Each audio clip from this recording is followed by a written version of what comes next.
Quando você lê o Salmo 143 e o versículo 10, o salmista ali faz uma oração. Ele faz o quê? Uma oração. E nesta oração do salmista, ele faz um pedido para Deus: Senhor, ensina-me a fazer a tua vontade.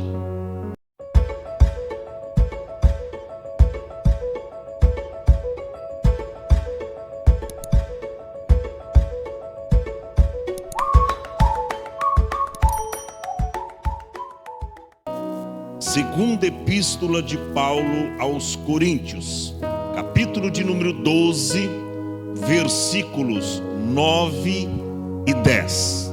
Todos encontraram? Digam amém. Leiamos, portanto, a palavra de Deus, que nos diz assim: E disse-me, a minha graça te basta, porque o meu poder se aperfeiçoa na fraqueza. De boa vontade, pois, me gloriarei nas minhas fraquezas, para que em mim habite o poder de Cristo. Pelo que sinto prazer nas fraquezas, nas injúrias, nas necessidades, nas perseguições, nas aflições, por amor de Cristo. Porque quando estou fraco, então eu sou forte. Diga amém. Meus irmãos, Deus nos deu um tema para falarmos sobre esses dois versículos, os quais nós acabamos de ler. E o tema é este: como entender a vontade de Deus para a minha vida. Repita assim após mim: como entender a vontade de Deus para a minha vida. Permita a minha franqueza, amados irmãos, mas é um tema muito vasto. E sabe que é um dos assuntos mais polêmicos de toda a Bíblia Sagrada. Às vezes se demora anos e anos para a gente começar a compreender a Deus. Quando eu leio a Bíblia no livro de Jó, capítulo de número 37, o versículo 5, quando Jó, depois de ter passado toda aquela turbulência, toda aquela aflição, toda aquela provação, e no capítulo 37, o versículo de número 5, Jó disse: olha, com a sua voz troveja Deus maravilhosamente e faz grandes coisas que nós não compreendemos. Como é difícil compreender a vontade de Deus para as nossas vidas. Eu me lembro que na minha tenra idade, no primórdio da minha fé, eu disse: logo eu vou compreender a vontade de Deus para a minha vida. Eu vou logo compreender todos os mistérios de Deus para com a minha vida. Coitado de mim. Até hoje eu estou lutando para compreender os planos de Deus e a vontade de Deus para a minha vida. E já se passaram quase 40 anos. Eu estou lutando para entender as coisas que Deus faz.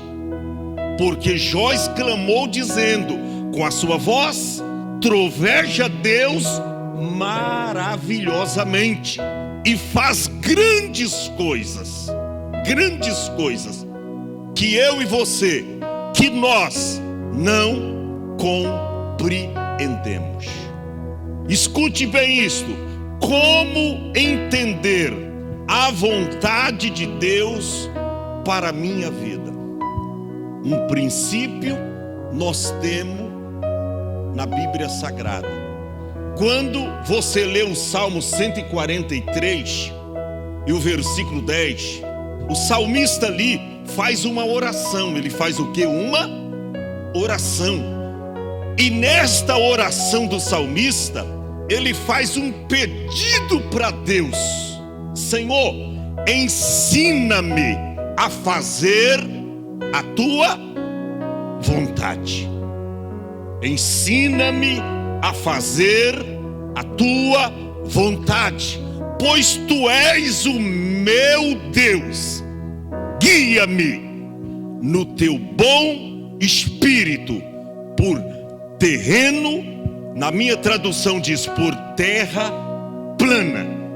Ele faz um pedido a Deus, porque é tão difícil, escute bem isso, é tão difícil entender a vontade de Deus para a nossa vida, que se a gente não orar, você nunca vai compreender os planos de Deus para com a sua vida, os planos de Deus para com a sua família. Você tem que orar, pedindo: Senhor, me ensina a fazer a tua vontade, a conhecer a tua vontade.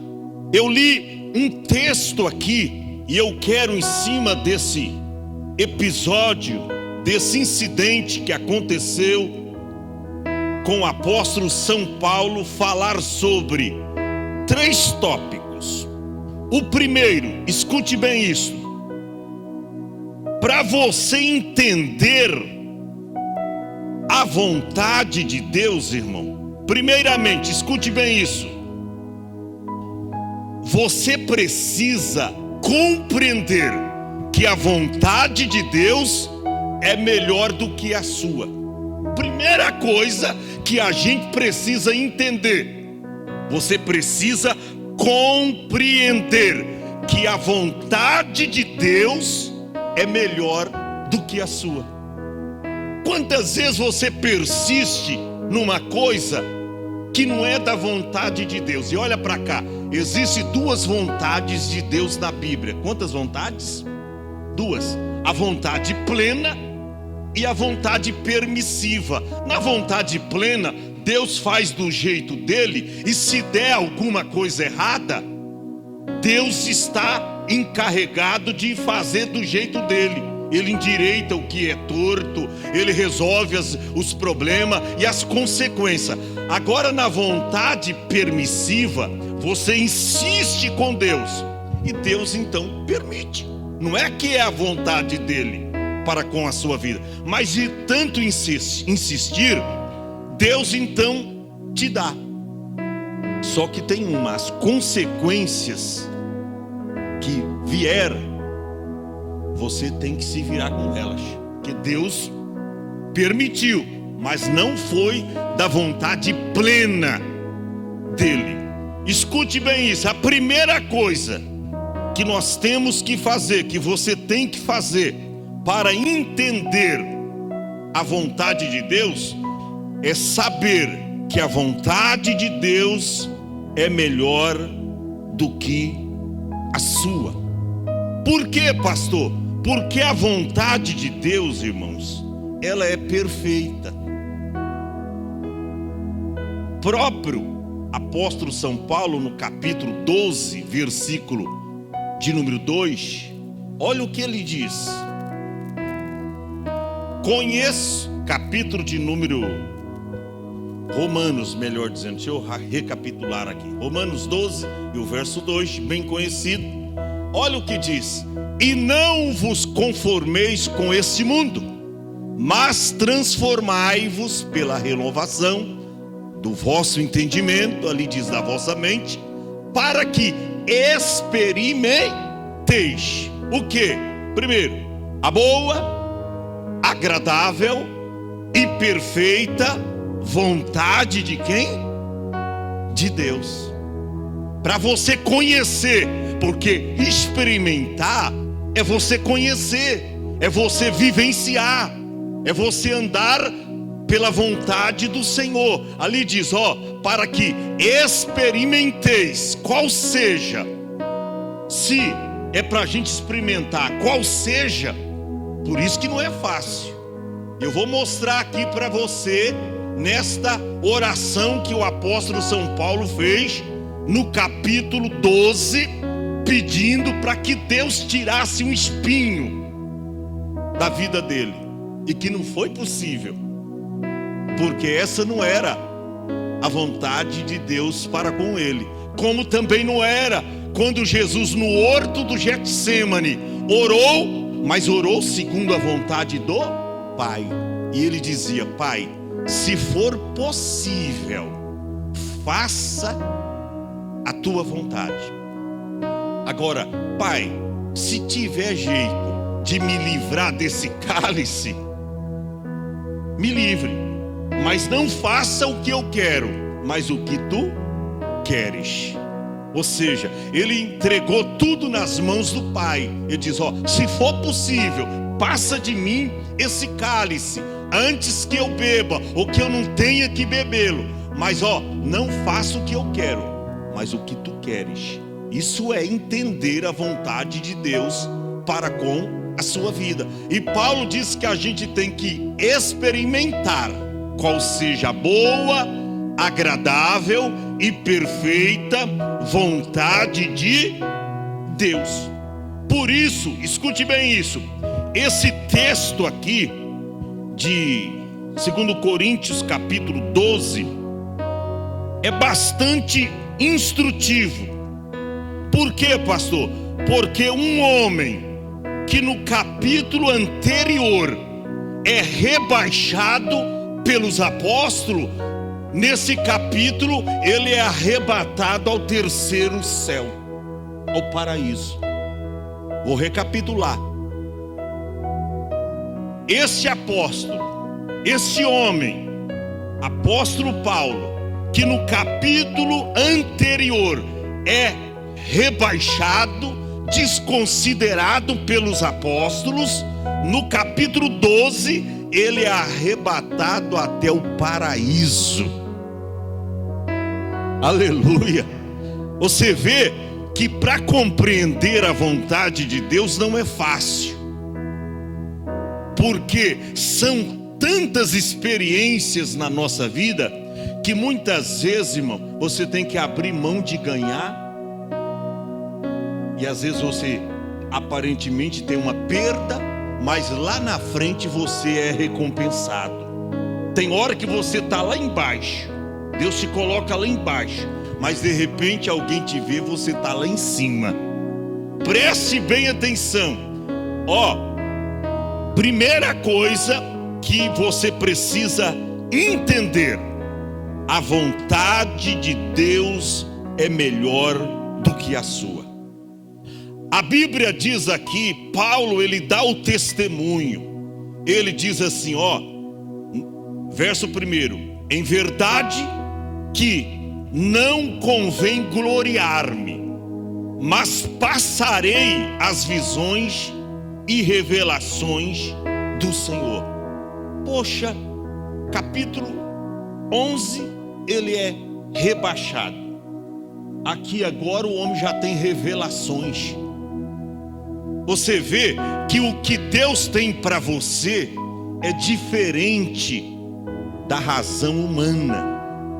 Às vezes nesse sofrimento que você está inserido, ou seja, nesse contexto de dificuldades, é aí que está exatamente o melhor de Deus para você. Mas pastor, por que então Deus permite que algumas coisas ruins aconteçam na nossa vida e na minha família? Sabe por que Deus permite isso? Porque Deus está te moldando, está te preparando para coisas ainda maiores e mais excelentes. Paulo não sabia.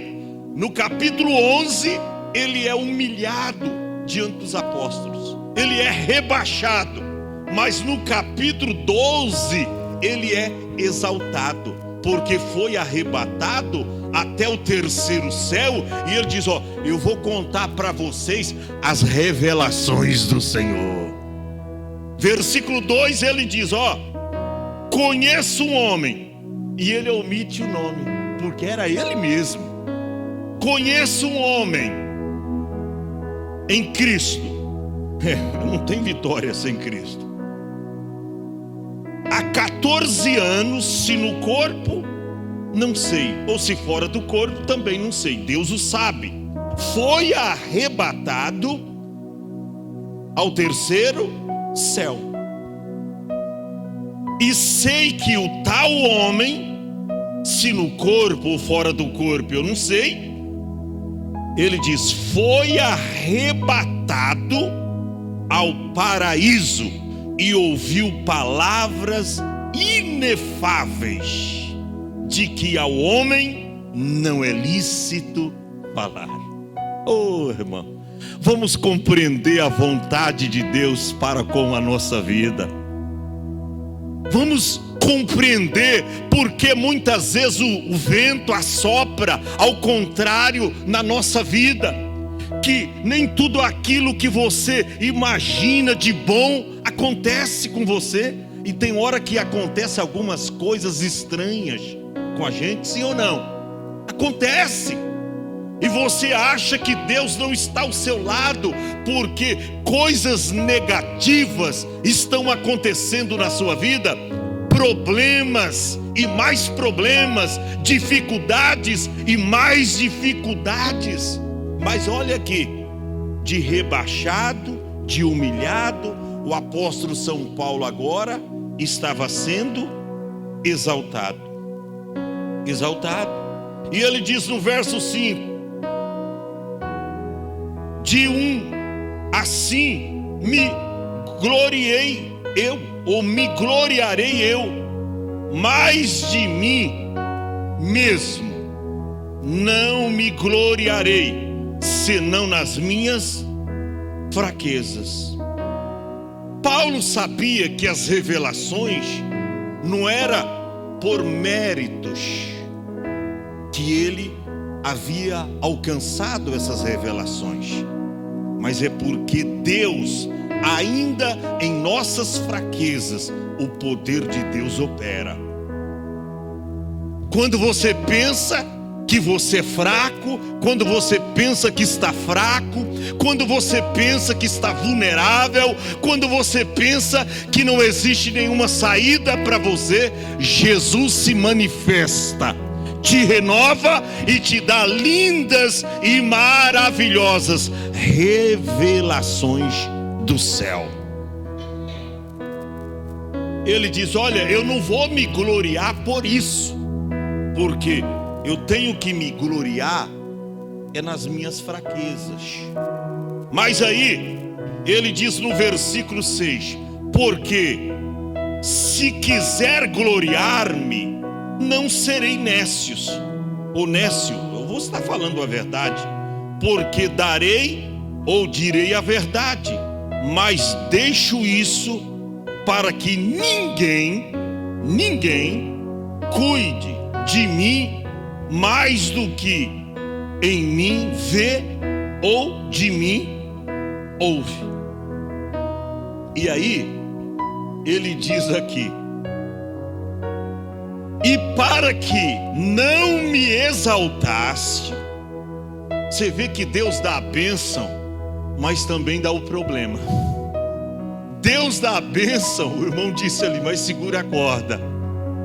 Ó, Deus deu uma revelação extraordinária para ele. Irmão, Paulo viu coisas no céu que ele mesmo disse: ao homem não é lícito falar. Pastor, aonde é que Paulo esteve? No paraíso. Sabe aonde fica o paraíso? Terceiro céu.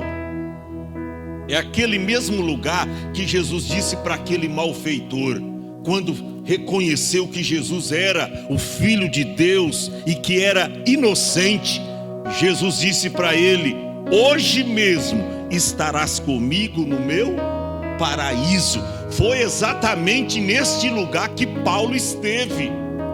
E ele viu coisas inefáveis, inexplicáveis, que ele diz: ó, ao homem não é lícito, ou seja, Deus não me permitiu falar para vocês o que eu vi, o que ele me mostrou no terceiro céu. Mas ele diz: mas para que eu não me exaltasse, demais pelas excelências das revelações. Aí Deus dá um problema. Você está pensando que a vida cristã, a irmã disse com muita propriedade, é verdade, por mais fiel que você seja, você não estará isento de problemas e de adversidades. Por mais fiel que você seja ao Senhor, você não estará isento de problemas. Paulo diz aí, ó, para que eu não me exaltasse, pela excelência das revelações, foi-me dado um espinho na carne. E aí vem o nosso segundo tópico. O primeiro, você precisa compreender que a vontade de Deus é melhor do que a sua. E a segunda, escute bem isso, a segunda, porque Deus não tirou o espinho na carne de Paulo. Pelo contrário, ao invés de tirar, ele deu. Porque Deus não tirou o espinho da carne de Paulo? Porque está escrito aí: foi-me dado um espinho na carne, a saber, o mensageiro de Satanás, para que me esbofetear, a fim de que eu não me exaltasse demais. E por que Deus não tirou esse espinho da carne de Paulo? Por que Deus não tirou? Paulo era de oração, sim ou não? Paulo orava, irmãos, sim ou não? Mas tem coisa que nem a oração resolve. Ó, olha para cá. Não dê murros na ponta de faca. Saiba compreender qual é a perfeita, a agradável vontade de Deus para a sua vida. Você tem que entender. E aqui, através desse incidente, nós aprendemos com a vida do apóstolo São Paulo. Porque Deus lhe deu excelentes revelações, mas diz: ó, eu vou te dar um espinho na carne, para que você não se exalte de tudo aquilo que eu te mostrei e que eu tenho te dado. E ele diz: o Senhor me deu um espinho na carne. Tem muita gente que fala tantas bobeiras acerca desse espinho na carne. Alguns dizem que Paulo era cego, outros dizem que Paulo, por uma ordem divina, ele não era casado e Deus proibiu ele de se casar, e ele tinha isso como um espinho na carne. Tem uns que vai mais longe, até chega a blasfemar, diz que Paulo era homossexual. Eu já ouvi pregadores falando isso. Isso é uma blasfêmia. Pastor, mas qual era o espinho na carne de Paulo?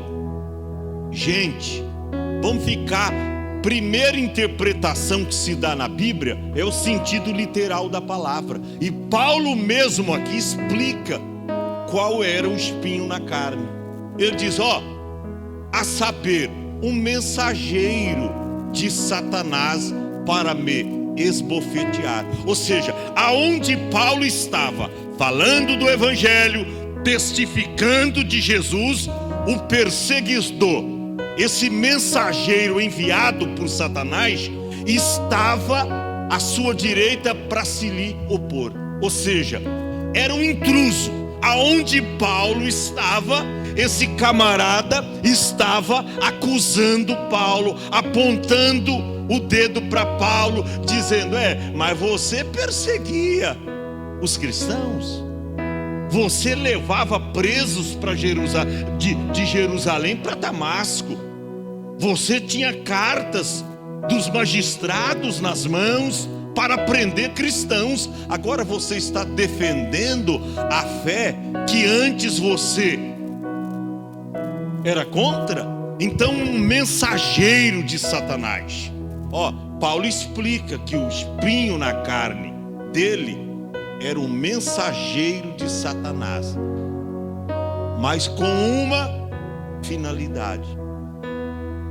Qual era a finalidade do espinho na carne? A fim de que eu não me exaltasse demais. Você já procurou entender o porquê desse teu sofrimento?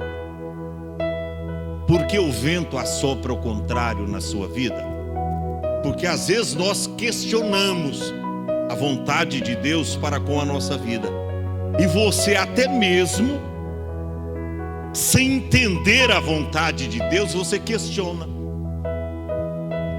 E tem gente que até fala bonito no púlpito e diz: rapaz, eu questionei com Deus acerca disso, acerca da... O quê? Você questionou? Só questiona com Deus quem ainda não conhece a vontade dele para com a sua vida. Quando um filho questiona com você, isso é um indício de desobediência. É porque ele ainda não compreendeu a sua vontade para com a vida dele. Por isso ele questiona. Quando nós questionamos com Deus, é evidente que nós ainda não compreendemos a vontade dele para com a nossa vida. Deus envia então um espinho, um mensageiro de Satanás, para esbofetear, ou seja, para perseguir Paulo, aonde Paulo estava. Lê nas cartas paulinas do apóstolo, você vai ver quantas perseguições Paulo enfrentou, quantas perseguições Paulo sofreu. Mensageiro de Satanás, estava sempre ali, a sua mão direita para se lhe opor, sempre. Mas a Bíblia diz que Paulo tomou uma atitude. Qual foi a atitude? Diga assim: ele orou. Mas tem coisa que não adianta orar. Você tem que compreender o porquê do sofrimento. Olha o que a Bíblia diz, versículo de número 8: acerca do qual orei quantas vezes? 3 vezes, para que se desviasse de mim. Ou seja, para que Deus detesse o mensageiro, desviasse ele de Paulo, ou seja, deixasse de o perseguir. Ele orou 3 vezes. E Paulo era homem de oração, era homem que falava com Deus, era homem íntimo de Deus. Orou 3 vezes. E olha para cá, nas 3 vezes que Paulo orou, ele recebeu a seguinte resposta: não, e não, e não. Porque não também é resposta para aqueles que entendem a vontade de Deus, para aqueles que compreendem a vontade de Deus. Não também é resposta.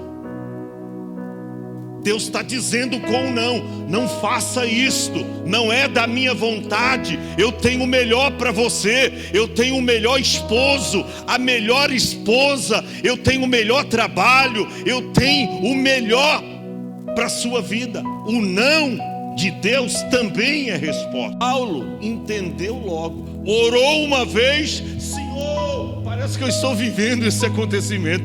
Paulo lá prostrado orando: Senhor, eu não estou aguentando mais, esse mensageiro de Satanás está como um espinho na minha carne. Senhor, desvia este mensageiro de mim. Aí Deus disse: não.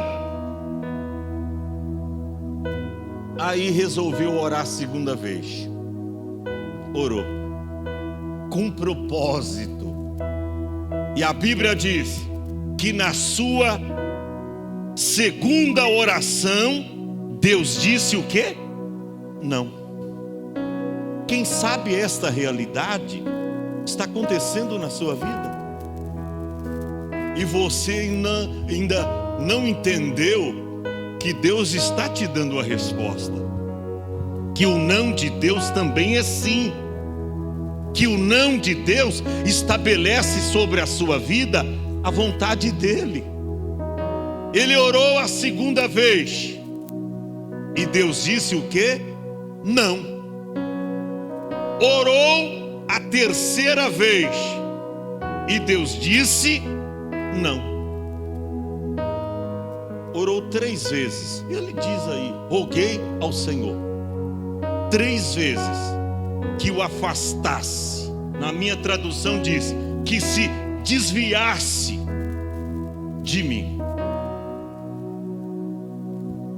Mas sabe qual foi a resposta de Deus para ele? Olha no versículo 9 que nós lemos. E me disse: oh, aleluia, oh irmão, a resposta de Deus vem, ainda que seja o não de Deus, mas o não de Deus vem com a sua graça, vem com poder para você suster,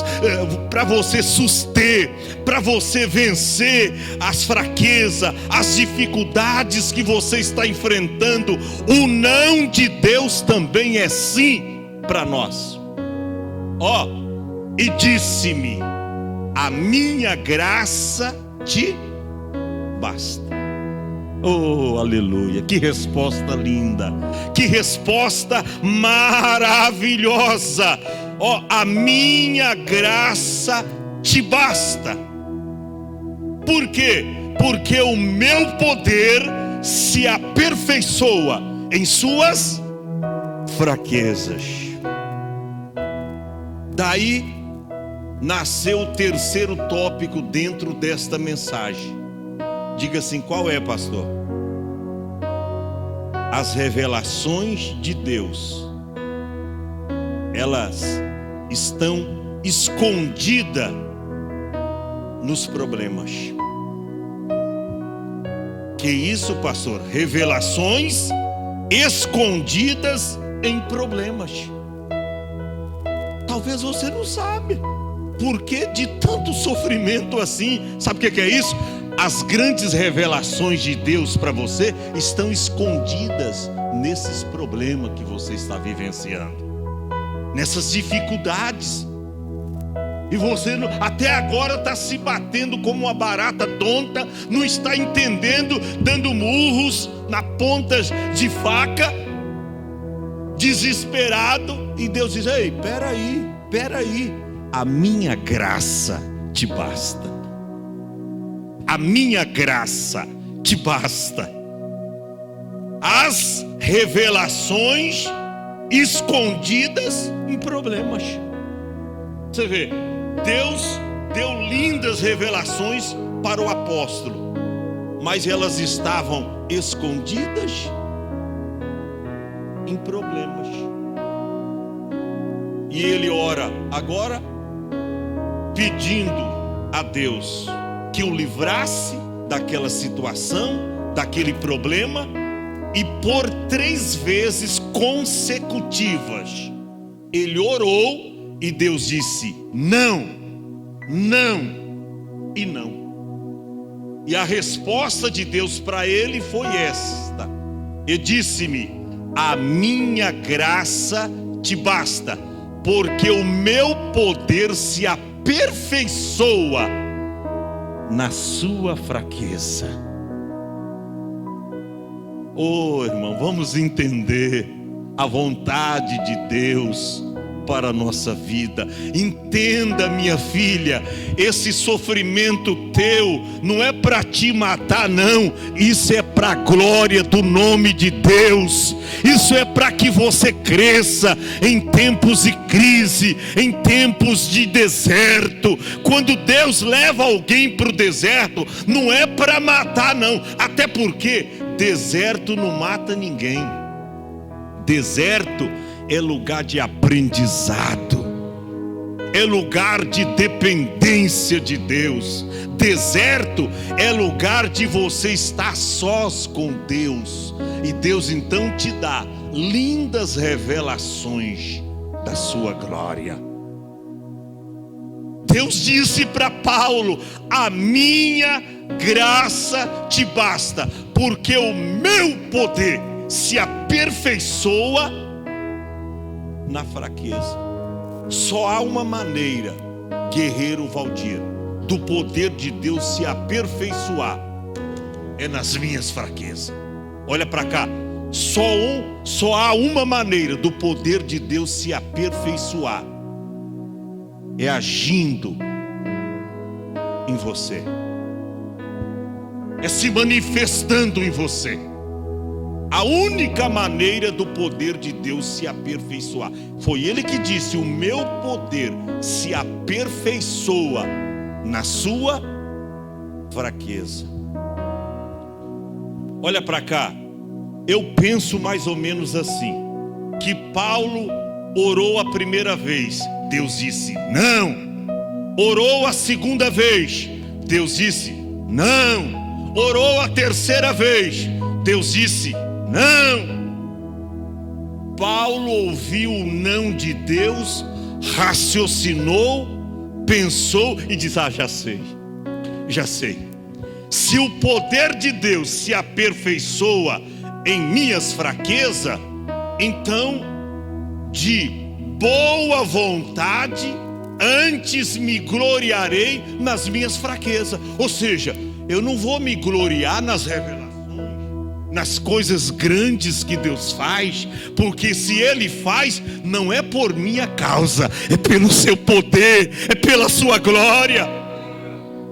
Então eu vou me gloriar não nas grandes coisas, mas nas coisas pequenas da vida. Quando eu vou me levantar de manhã e eu estou vivo, eu vou me gloriar, porque é o poder de Deus que me sustentou. Como o salmista diz: deitei e dormirei, ou me deitarei e dormirei, porque só tu, Senhor, me faz dormir em segurança. Paulo compreendeu o não de Deus, e ele diz: então de boa vontade, antes de me gloriar, eu vou me gloriar nas minhas fraquezas, a fim de que repouse sobre mim o quê? O poder de Cristo. Revelações contidas em problemas. Você sabe que isso que você está passando não é nada. Isso aí que você está padecendo é para Deus te mostrar coisas grandes. Olha o que o mesmo apóstolo São Paulo, segunda epístola aos Coríntios, capítulo 4, verso 17. Olha o que Paulo diz: porque a nossa leve, ela é o que está escrito aí?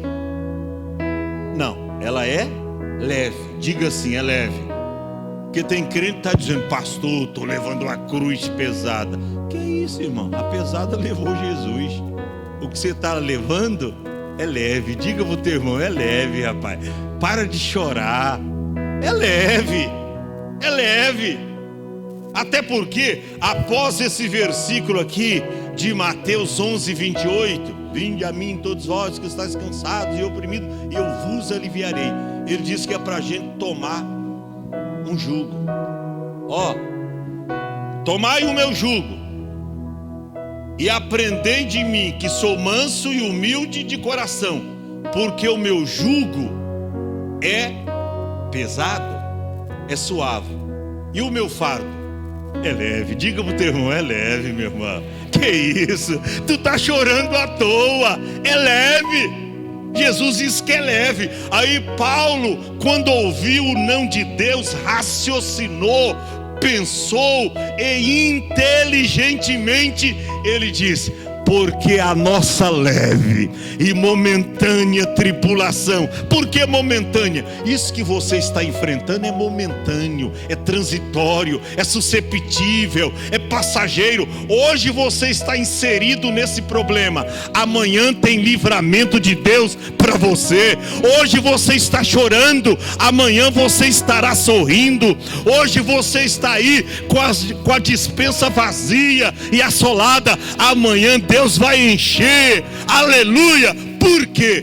Porque a tribulação é leve.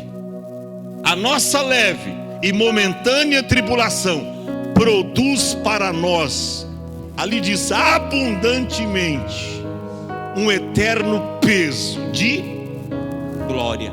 Porque Deus se revelou para o apóstolo e o levou ao terceiro céu. Isso é glória de Deus, irmão.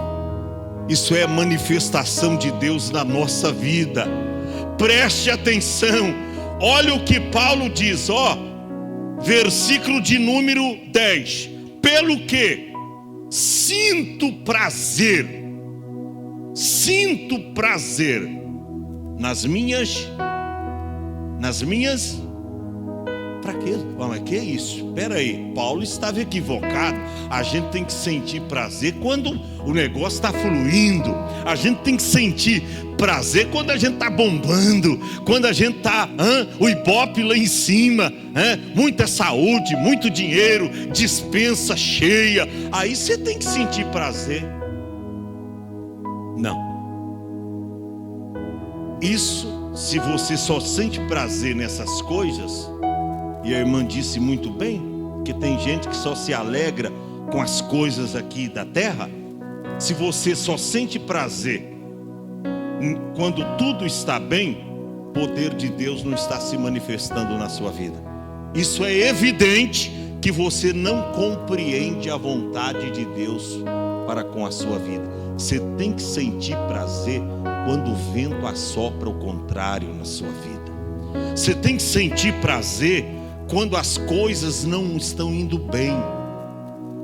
Pastor, mas como é que eu vou sentir prazer quando eu estou desempregada, quando o meu esposo está doente, quando os meus filhos estão desempregados? Sinta prazer, porque é daí que Deus vai te dar graça. É daí que Deus vai mandar a sustentação para você. Paulo diz, pelo que sinto prazer nas fraquezas, só nelas? Não. Nas injúrias. Está sendo injuriado, está sendo escarneado, ou escarnecido, melhor dizendo, está sendo perseguido. Ele diz, sinto prazer nas injúrias, nas necessidades. Nós estamos no tempo da gente se acomodar às coisas humildes, que você não vai ter tudo nesses dias difíceis que nós estamos enfrentando, tudo que a sua alma deseja, não. Tem hora que vai lhe faltar um calçado bonito, uma veste bonita. Tem hora que vai lhe faltar um alimento que você mais gosta de comer e você não vai ter.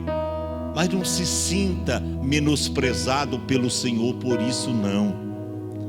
Tem uma mansão celestial te esperando. Sente prazer nas pequenas coisas. Paulo diz, eu sinto prazer nas injúrias, mas também nas necessidades. Está enfrentando necessidade? Sente prazer, se alegra, porque tem crente que é o contrário. Quando está faltando alguma coisa para ele, ele nem vem para a igreja adorar a Deus. Eu digo, o quê? Vou fazer lá o quê? Olha aqui, a despensa está vazia, tem dinheiro, estou padecendo necessidades. O que eu vou? Deus nem está ouvindo mais as minhas orações, e ele nem vem para o templo adorar a Deus. Mas Paulo diz: eu tenho prazer nas necessidades, tenho prazer também nas perseguições. Tem alguém sendo perseguido aqui, irmão? Tem? Sinta prazer. Alguém está te perseguindo lá no seu bairro, na sua vizinhança, pela internet? Alguém está falando mal de você? Sinta prazer. Ele diz: eu tenho prazer quando eu sou perseguido, quando eu estou angustiado, nas angústias, por amor a Cristo. Aí ele resume o seguinte: porque quando estou fraco, é aí que sou forte. Deus se trouxe aqui para te falar esta palavra. Talvez você está se sentindo excluído das bênçãos de Deus. Não, eu não me vejo mais na igreja servindo a Deus. Deus não ouve mais as minhas orações. Pelo contrário, quanto mais eu rezo, mais assombração aparece. Quanto mais eu rezo, quanto mais eu oro, as coisas ficam piores. Não, fica não. É a visão sua que está embaraçada. Deus está trabalhando na sua vida.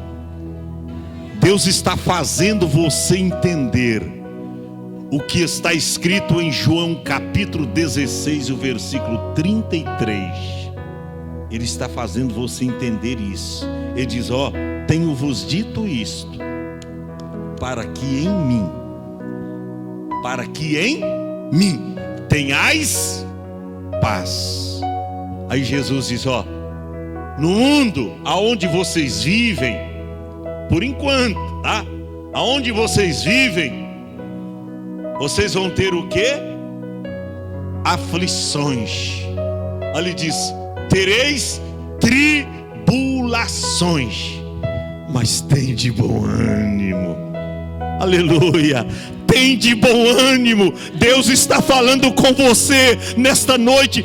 Tenha bom ânimo. Eu venci o mundo. Se Jesus venceu, você vencerá também. Se Jesus venceu, a igreja Hope vencerá também. Se Jesus venceu, você é mais do que vencedor. Aquele que venceu por nós, Ele te dará graça para resistir firme e forte esses dias terríveis que nós estamos enfrentando. Fica em pé.